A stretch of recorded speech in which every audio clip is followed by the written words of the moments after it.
I'm Eric Greitens. I'm a Navy SEAL. I'm a businessman. I am a native Missourian, but most importantly, I am a very proud husband and father.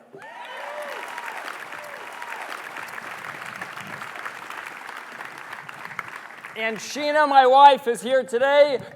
She's here with our 13-month-old son, Joshua. And I know that Joshua is excited about today because this morning he woke us up at 3:45.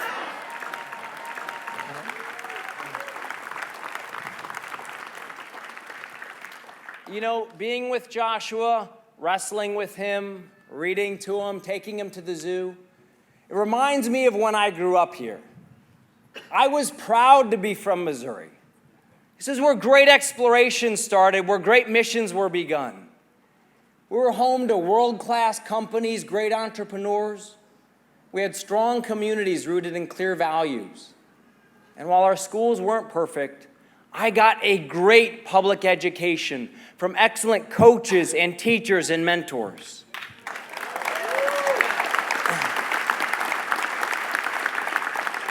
And I grew up believing that anything was possible. And I want my son and your kids and grandkids to have the same pride in our state and the same opportunities that I did. But it saddens me to see how far we've fallen. Over the course of the last decade, Missouri was 42nd in job growth, 47th in GDP growth. Without jobs here, people are fleeing the state. Today, there are tens of thousands of people around Missouri who are looking for jobs, and those jobs have left for Indiana, for Texas, for Georgia. Families move away in search of better jobs and a better life. Today, only 1 in 4 of our fourth graders are reading at grade level. They just did a study of all of the 50 states, of our abilities to help people to move off of welfare to work, to lives of purpose and dignity and meaning. And out of all 50 states, Missouri ranked 50th. This has happened because Missouri has, for too long, been governed by a class of failed career politicians who believe that the answer to everything is more government, higher taxes, and more regulation. We have in Missouri a political class of corrupt consultants, well-paid lobbyists, and career politicians who have been in Jefferson City for decades, and they have produced nothing for us but embarrassment and failure. And their failure has not affected their pay, their pensions, or their privileges, but it affects us. It affects you and me and our families. You know, my boxing coach had an 8th grade education. He was a very wise man. Today he's 87 years old, and when you hug him, you can still feel the steel in him. And he used to say to me and to all of the men who he trained, he said, if you want different, do different. If you want a different outcome, then you're going to have to take different action. And if we want a different result from our government, then we are going to have to take action.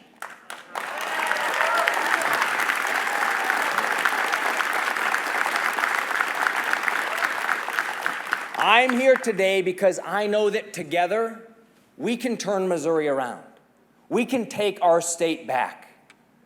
Now, the seeds for me being here were planted some 15 years ago.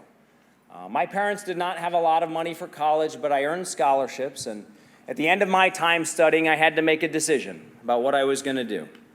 I had 3 options. There was a company that offered me that in my first year, they would pay me more money than both of my parents combined had ever made in a year. The university offered that I could stay and teach. And then I had this offer from the United States Navy. And the Navy said to me, if you join the United States Navy, they said, we will pay you $1,332.68 per month.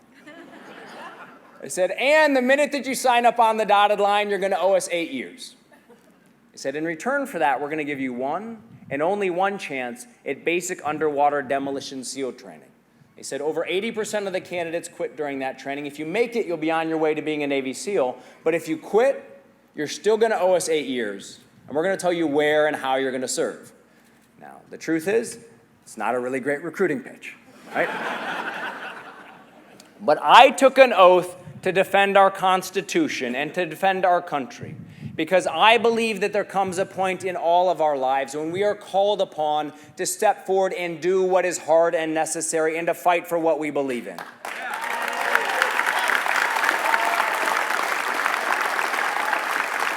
And, you know, it was an honor to serve. I served in Afghanistan, in Southeast Asia, in the Horn of Africa, in Iraq. And people will tell you that serving in the military is hard, and sometimes it was. But I will also tell you that waking up every day to serve a purpose that you believe in with a team that you can count on is also a great joy. You know, on patrol in the middle of a pitch black desert, I remember you're looking at the world through night vision. And I remember thinking to myself, I am willing to give my life for every person on this patrol, and they are all willing to do the same for me. And that's the kind of dedication that comes when people are committed to serving a purpose that is larger than themselves. You know, every day in Afghanistan and Iraq, a platoon would gather in a room, you'd look at a map, then you'd put on body armor, you'd load your rifles, you'd check your radios, and then you'd walk out on patrol, past barbed wire, past the sounds of humming generators and barking dogs. You could feel the sweat under your body armor, the smell of burning trash. You heard your friend's boots as you ran across an alley. Sometimes you'd hear shots in the night, the thud of an IED as your vehicle rolled past, the crackle of a call on the radio. Every soldier, sailor, airman, and Marine who went out onto those streets knew so that every patrol might be their last. But they did so because they believed in each other. They believed in their units because they had sworn an oath, because it was their duty, and because they believed in the United States of America.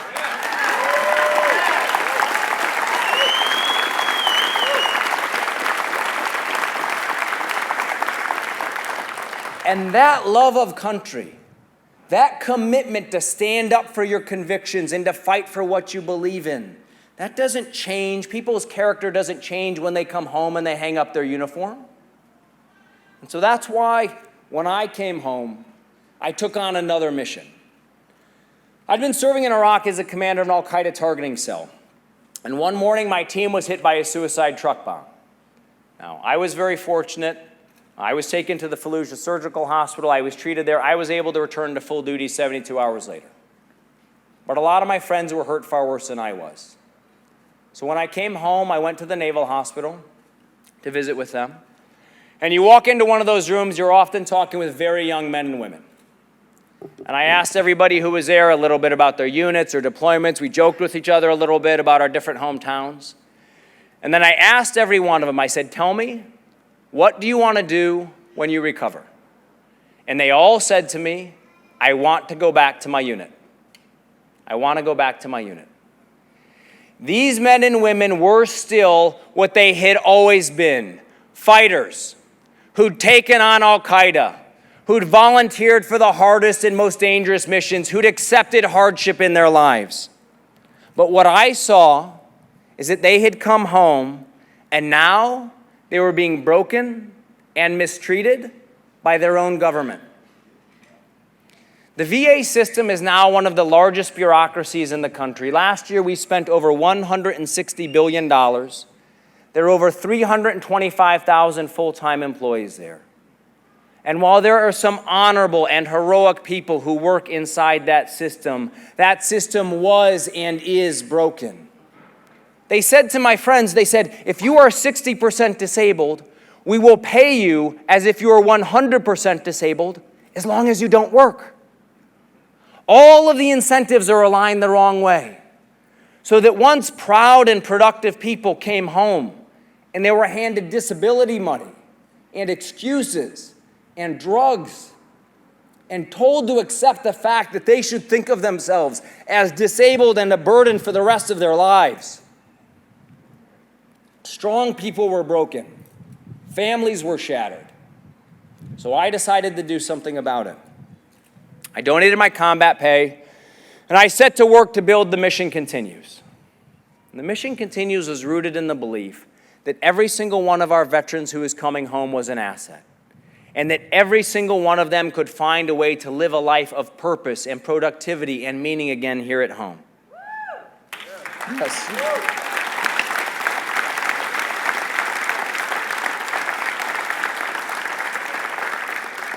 Our first veteran we worked with here in Missouri was a soldier, Tim Smith.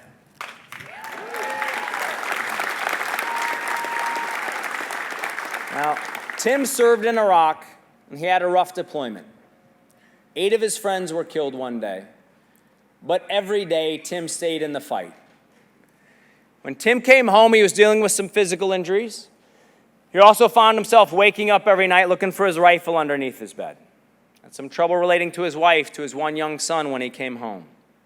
Now, I believe that if you love people and you want to lead them, then you have to be willing to tell them not only what they want to hear, but also what they need to hear.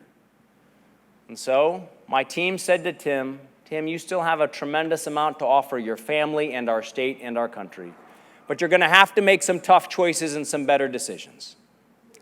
Now, Tim went through our program where he started to serve again in the community. We connected him with private sector mentors, and today, Tim Smith, who could have spent the rest of his life on welfare and disability, instead runs his own business.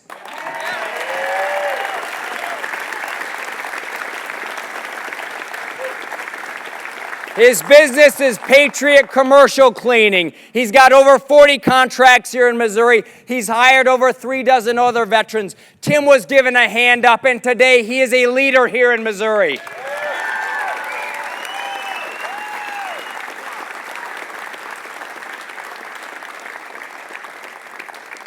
We've done this for thousands of veterans around the country. We raised over $38 million, engaged over 100,000 volunteers, but most importantly, we did something. When others were talking, we were working. And we worked with men and women who society had written off, some of them injured and abandoned. We changed lives. We solved problems. We saved lives, and we did what the government had failed to do. And when you look at our budget, and you come to the line on government funding, you will see that it says $0, 0 cents.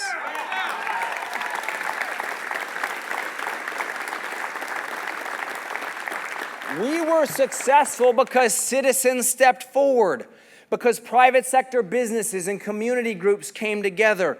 We succeeded where government had failed because we gave people a new mission. We gave our veterans a new mission. We gave our churches and synagogues and our businesses a new mission. And it's time for us here in Missouri to embrace a new mission.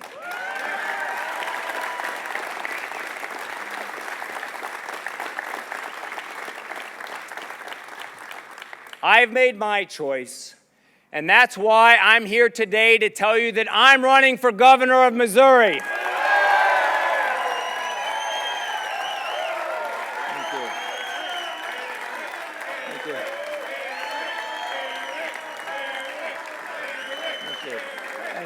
Thank you. I'm running for governor of Missouri because I know that with conservative leadership, we can turn Missouri around. Sheena and I are committed. Now, Joshua, he's only 13 months, so he doesn't really get a choice, but he's got a new wagon and he's coming along for the ride, right? We believe that family is important, and we are committed to serve you as a family. Now, I know that this will be hard, but I'm here because Missouri needs a conservative governor who's willing to take on the career politicians and do what's right to get Missouri moving forward again.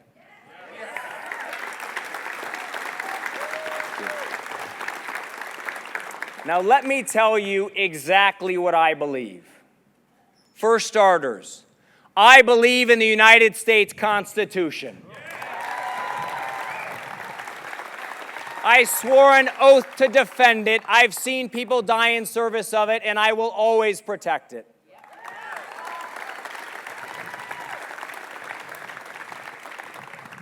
I believe in free enterprise.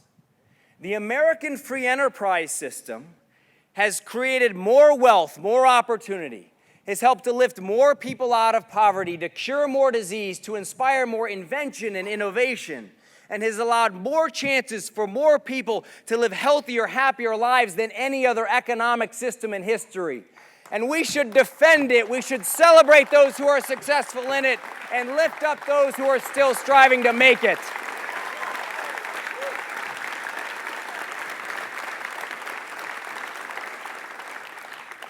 I believe that when government overregulates, overtaxes, overspends, overreaches, it hurts our businesses. It damages our hospitals. It injures the middle class and holds back those who are struggling to make it into the middle class. It makes life difficult for our teachers, and it threatens our freedom and our prosperity. I believe in results, and I believe in accountability. It's not enough to talk about solving problems. I believe that if you really care about people, then you have to care enough to get results. Thank you. And I believe that we should be able to ask of every agency of government and every line item in the budget a very simple question. What is your mission? What results did you produce for the money that you spent?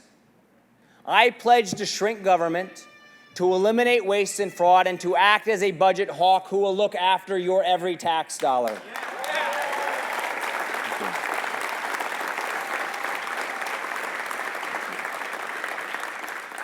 I believe that every life is precious. I've worked in orphanages with children who were abandoned.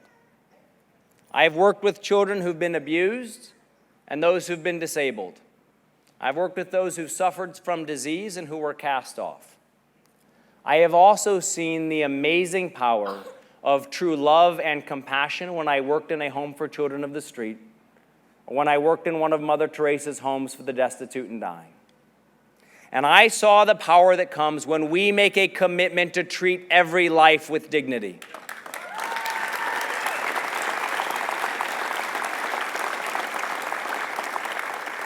I am pro-life, and I very strongly believe that we must promote life, defend life, and that in a free society, no person should have their tax money taken from them and spent on organizations like Planned Parenthood that engage in activities that are quite simply barbaric.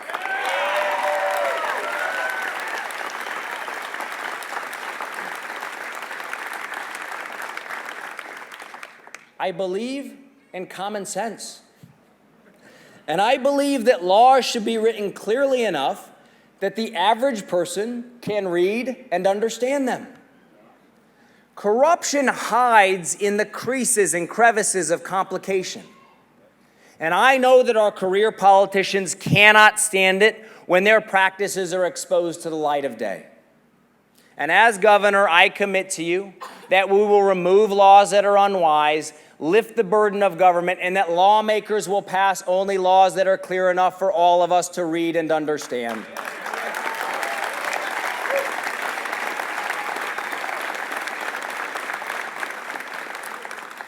I believe that today we have too many children who are trapped in too many failing schools, who have waited too long for too many failed politicians to do what is hard and right.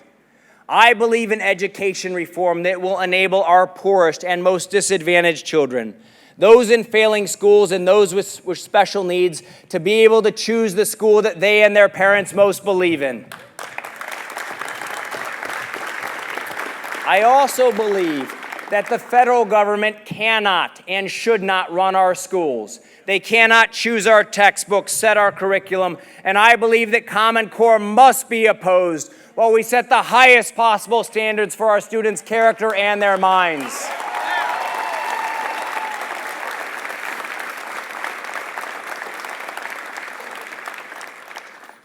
I believe that our police officers and our firefighters do some of the hardest work in our state. And I believe that they deserve a leader who has their back.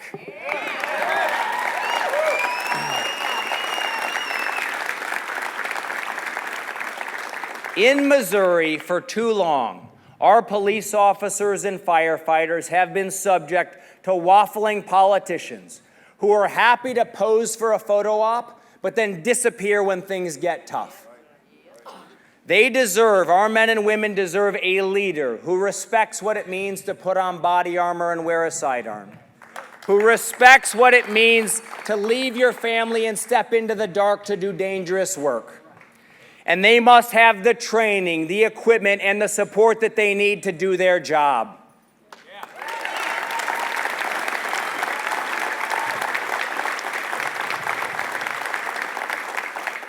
And though in some circles this has become very unpopular to say, I will always speak as I believe, and I tell you that the lives of our cops matter and the lives of our firefighters matter.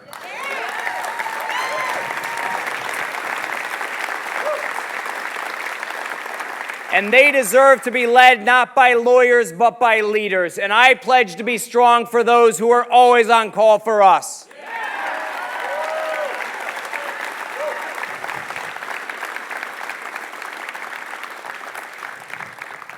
I also believe that we should be able to be proud of Missouri.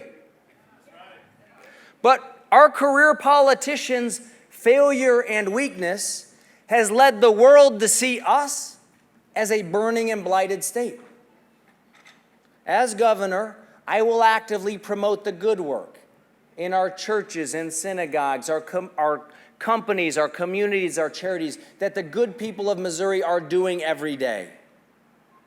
I also want to tell you that I believe in the First Amendment and the Second Amendment and the Third Amendment and the Fourth Amendment and all of the amendments, including the 10th, and that all of the people's liberties should be defended, including the right to bear arms and the right to speak your mind.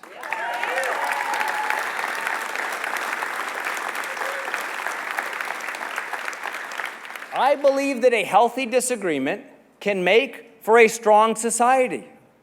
And I refuse to accept the political correctness which says what our students and our teachers and our citizens can and cannot say.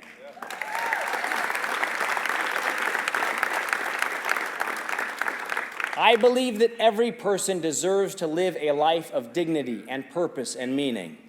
And that is why it is so important that we reform welfare and all of those other programs, state and where we can federal, that today serve not to lift people out of poverty, but to trap them in it. When I am governor, we will unleash the power of our workers, our business owners, and our entrepreneurs to build an economy that creates more private sector paychecks and bigger private sector paychecks.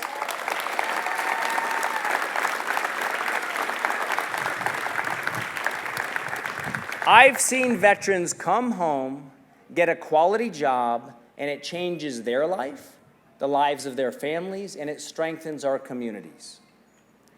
There is purpose and meaning and dignity in a job. And as governor, we will build a prosperous state rooted in the values of hard work and personal responsibility.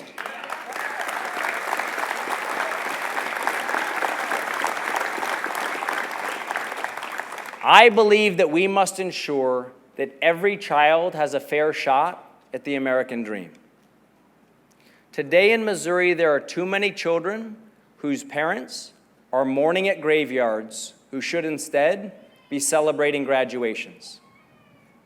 And I believe that our most vulnerable children, those in foster care, those who are survivors of abuse, those who battle against learning disabilities, and those who battle against a culture that is ready to write them off, I know that they will not vote, they will not donate, they may not even know that we are here today, but I pledge to you that every day I will be their champion.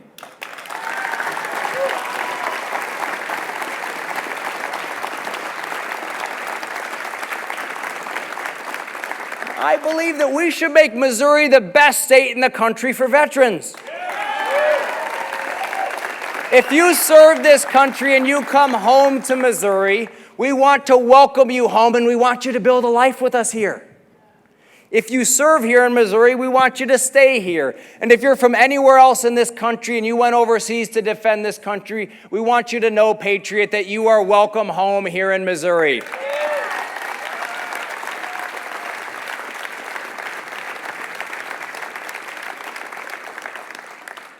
I believe in citizen leaders. And I believe that politics should be an honorable calling in which proven leaders engage for a short period of time, rather than a permanent lifetime game in which those who, by their cowardice and self-interest, shrink from facing the hard problems all around us. And that is why, as governor, I will demand that we ban all gifts from lobbyists, close the revolving door between legislators and special interests, and demand term limits for every statewide office holder.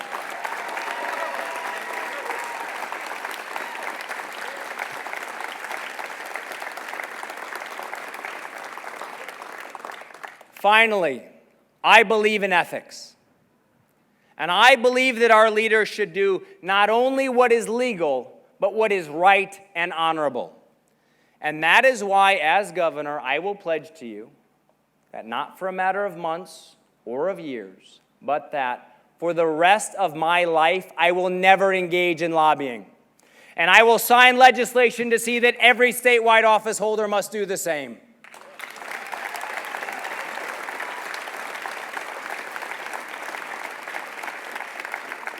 We are going to bring to Jefferson City a team, an army of outsiders, people who have successfully run farms and businesses, who've run schools and hospitals, who've served in the military, who've achieved results in the real world. We are going to bring a strong and robust program of ethics to the Capitol. We will set the example. And I want to say now, to the corrupt insiders who've been working Jefferson City for decades to maximize their personal profit rather than to serve the people, your days are numbered.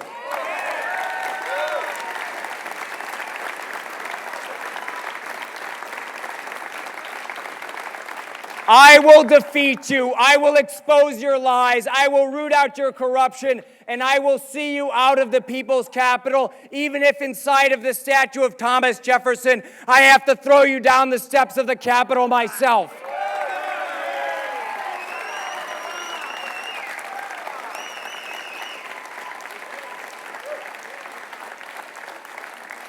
This is not your government, it is ours, and we are here to take it back.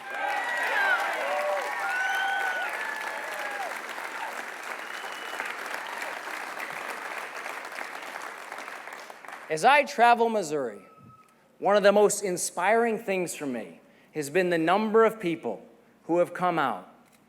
Doctors, nurses, police officers, teachers, firefighters, Iraq and Afghanistan veterans, grandparents, and high school students who have all come out to embrace this cause, many of them for the first time in their lives.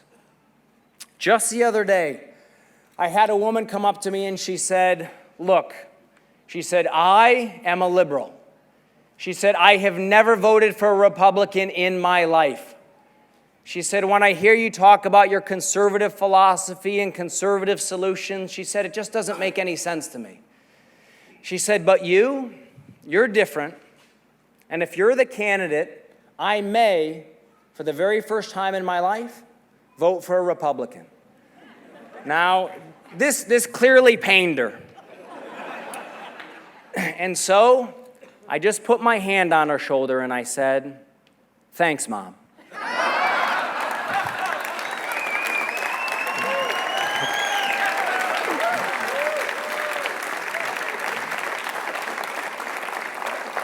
I will need her help and yours because I cannot do it alone. As Missourians, we are in this together. And that's why I am here today to humbly ask you for your vote, for your energy, for your commitment. That's what it's going to take for us to take our state back. Because together what we can do is we can expand people's sense for what is possible. People in Missouri have gotten so used to being disappointed by their political leadership that their sense for what is possible has become so constricted that they are almost ready to surrender to more fake, regurgitated, mediocre leadership. We must let them know that there is another way. You are here because you're people of action, and today I'm calling you to action. If we choose to do what we've always done, we're going to get what we've always gotten. But if we remember what my boxing coach said, if we want different, let's do different. You know, one of the things that I learned serving was a very clear reminder that in many ways, our lives are not our own, and our days may be numbered in ways that we do not know. I served with a lot of good men and women who are no longer with us. And I believe that the way that we honor their legacy is by seeing that their values of service and of sacrifice and of hard work live on. I have calluses on my hands from doing real work. I fought real fights, solved real problems.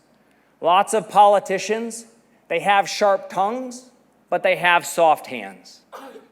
They've never been out on the ground doing real work.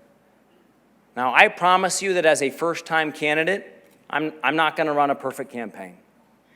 I'm not a politician.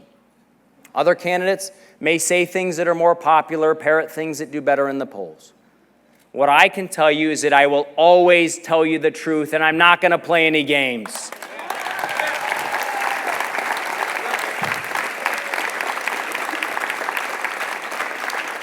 We can be a party that honors the past, provides solutions to the problems of the present, and provides well-founded hope for the future. The party of Lincoln, the party of Teddy Roosevelt, the party of Ronald Reagan can and must be a party that welcomes every generation and inspires every American. The beauty of what the founders built is that they built for us a republic in which, at the end of the day, the ultimate power flows from the people, which means that the choice that matters is the choice that we make. When we see all that is wrong in Missouri today, we have a choice to make. We can be depressed or we can be awakened. For while there is much that is wrong with Missouri's government, there's a tremendous amount that's right with our people. We are willing to help our neighbors, working to build a better future, dedicated to serving a purpose that is larger than ourselves. And that's why this is not a campaign, it is a mission. It is a mission to turn Missouri around, and today we are only one election away from doing so.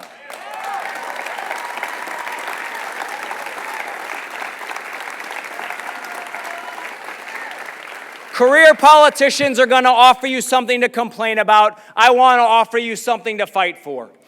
They're going to make excuses about why things always have to stay the same. We are going to take responsibility for making things as they should be. And I will tell you that if we meet their efforts to confuse with our insistence on common sense, we'll win. If we meet their false promises with our proven solutions, we will win. And if we meet their corruption with our courage, we will win. And together, we will turn Missouri around, and we will build a Missouri that we are proud to pass on to our children.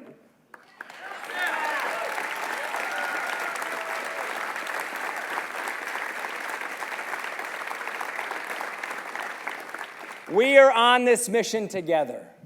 Thank you. God bless you. God bless Missouri. God bless the United States of America. Now let's do this. Thank you.